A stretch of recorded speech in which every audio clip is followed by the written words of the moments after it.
A tizepatida já é um nome conhecido, mas não deixa de ser um peptídeo. Como a semaglutida também é um peptídeo que teve grande introdução no mercado. Então, eles vão aparecer como esses outros medicamentos. Acho que vai demorar um pouquinho mais, talvez um pouquinho menos, a gente não tem certeza, porque depende de uma liberação americana. Os que entram hoje no país, eles vêm basicamente, os que entram hoje no mercado americano, vêm basicamente da China e da Índia, que estão no mercado americano. Tá? E que são usados principalmente para estética. Principalmente para estética. Há tempos atrás, os atletas usavam muito um tipo de peptídeo que é o CJC 1295. Ele favorece os hormônios de crescimento. Isso aumentava a musculatura dos atletas. Hoje é o ADA. Era visível o resultado? Era visível. O resultado você começa a observar em 7 aplicações. 7 dias você começa a observar o resultado. E a aplicação era subcutânea, subcutânea? Subcutânea. Dose mínima subcutânea. Mas nesse caso, por que não usar o hormônio de crescimento? Porque era uma maneira desses atletas burlarem o VADA, o antidoping. Então ele não aparecia antidoping como hormônio de crescimento. E agora já está aparecendo. Nessa última Olimpíada de inverno já conseguia se pegar os peptídeos. Mas o próprio hormônio de crescimento tem um ritmo circadiano, né? Então, o que dá para diferenciar muito fácil é aquele sintético que você injeta do hormônio de crescimento natural. Mas, basicamente, todos os hormônios dentro do organismo são peptídeos, porque todos estão formados por uma sequência de aminoácidos, mas aqueles são os peptídeos naturais sintetizados dentro do próprio organismo. Aqui estamos falando de peptídeos que eventualmente não são similares àqueles que tem dentro do organismo e que provavelmente funcionam como sinalizadores para estimular ou seja o eixo hipotalâmico hipoficiário ou algum outro para aumentar a produção desses hormônios. Isso pode ser considerado doping? Hoje é considerado doping. Na última Olimpíada de Inverno, agora em Milão, já conseguiram pegar alguns atletas que estavam usando os peptídeos.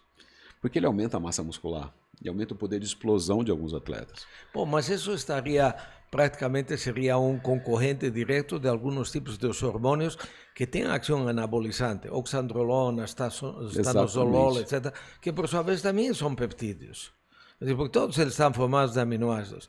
Então, até que ponto hoje em dia você consideraria que o efeito de peptídeos chamados mais benéficos para o organismo teria um efeito duradouro dentro do organismo? Não, a maioria deles... O uso tem que ser por longo prazo. O uso do peptídeo é por longo prazo. Se você não consegue manter o peptídeo, manter a ação do peptídeo por longo prazo. Vamos voltar para o nosso caso simples da tizepatida. Se você parar de tomar, a chance de você voltar a engordar é grande. Então, a gente não tem peptídeo agindo por longo prazo. Ele vai agir sempre por um período mais curto. E se parar de tomar, ele vai deixar de fazer o efeito. A perda do ganho vai ser imediata? Em alguns casos, praticamente imediata. Em alguns tipos de peptídeos, praticamente imediata. Por isso se discute hoje não só o uso de peptídeos, mas o protocolo para o uso de peptídeos. E ele obriga a usar em forma combinada os peptídeos ou são peptídeos isolados? Isso é uma coisa que eu tenho estudado também, porque a gente consegue usar, pelo ritmo, pelo ciclo circadiano, pelo relógio biológico, a gente tem que usar alguns em determinadas horas, outro em horas diferentes. Um não pode usar próximo ao outro, porque pode desequilibrar a cadeia que ele tem e você perdeu o efeito do peptídeo.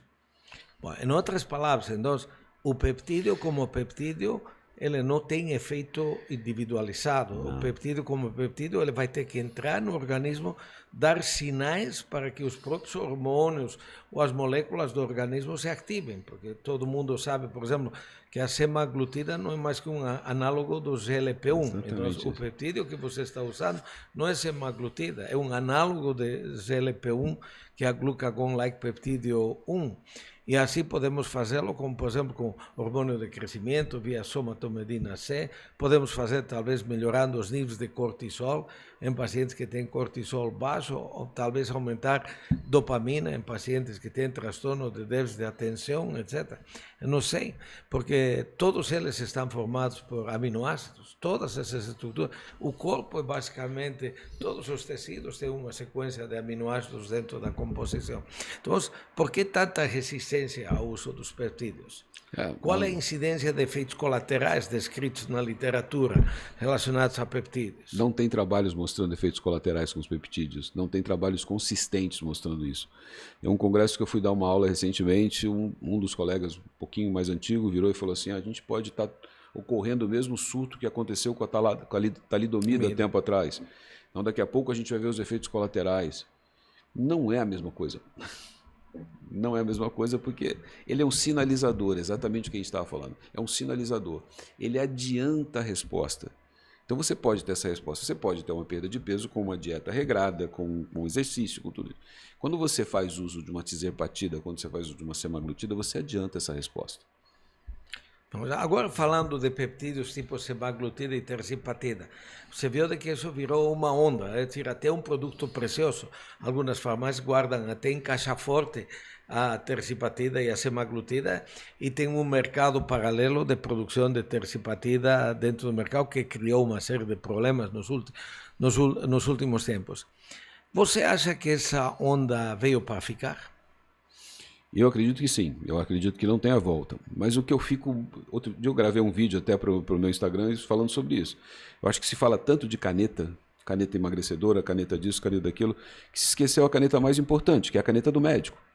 É ela que vai indicar qual o melhor medicamento para você, qual o caminho que você deve seguir. E o que não dá é você tomar de acordo com a sua vizinha, de acordo com o seu treinador da academia, de acordo com o farmacêutico. O farmacêutico, o funcionário da farmácia, porque às vezes o farmacêutico tem uma formação tão boa que ele não vai te indicar o que não funciona. Mas um funcionário de farmácia. Então, é uma onda que veio para ficar? A gente está numa geração que quer tudo muito rápido, respostas muito rápidas. Essa geração não vai esperar um treino, uma dieta, não vai esperar tudo isso para poder melhorar. Ela vai querer uma resposta rápida e com mínimo esforço. Qual é o custo disso?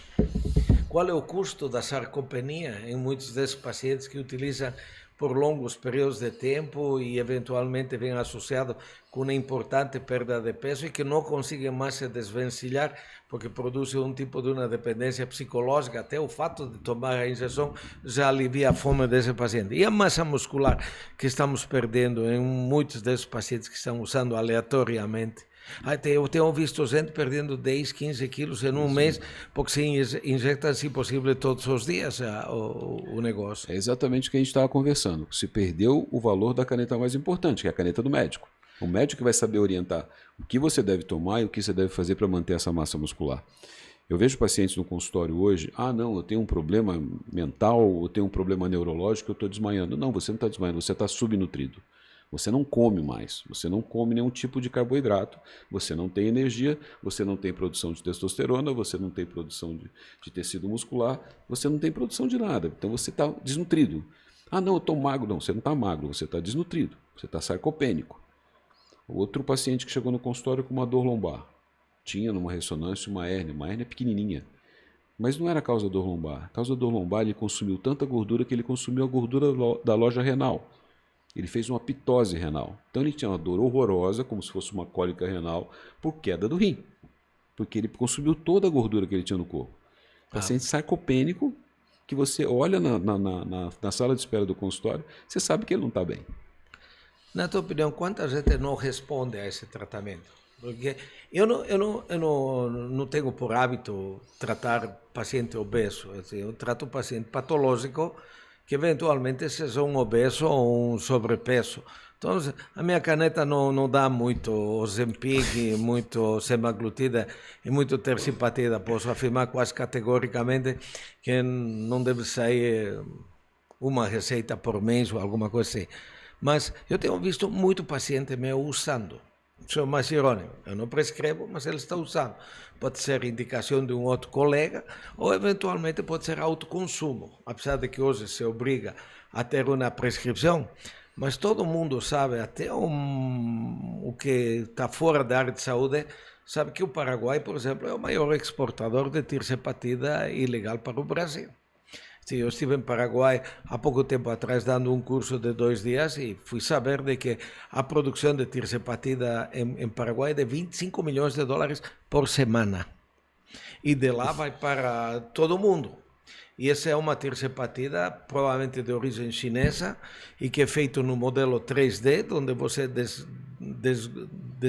desgloba ou desmonta a molécula, tira a foto e você tenta fazer a sequência dos aminoácidos para criar a fórmula em uma forma sintética.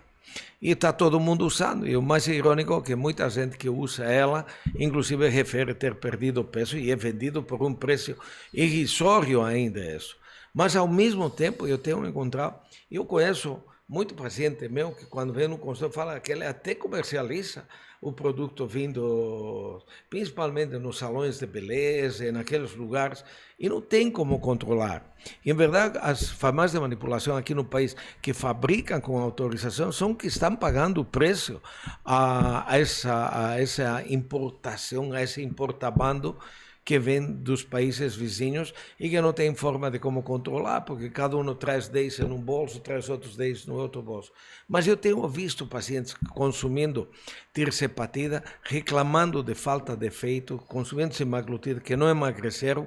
Então, se eu tivesse que fazer uma análise geral de meus pacientes que consomem por indicação de terceiros ou por autoconsumo, eu diria que 20% a 30% não estão satisfeitos com o uso dele. Não, o uso mal direcionado ele não traz um resultado satisfatório. A gente tem observado isso sempre.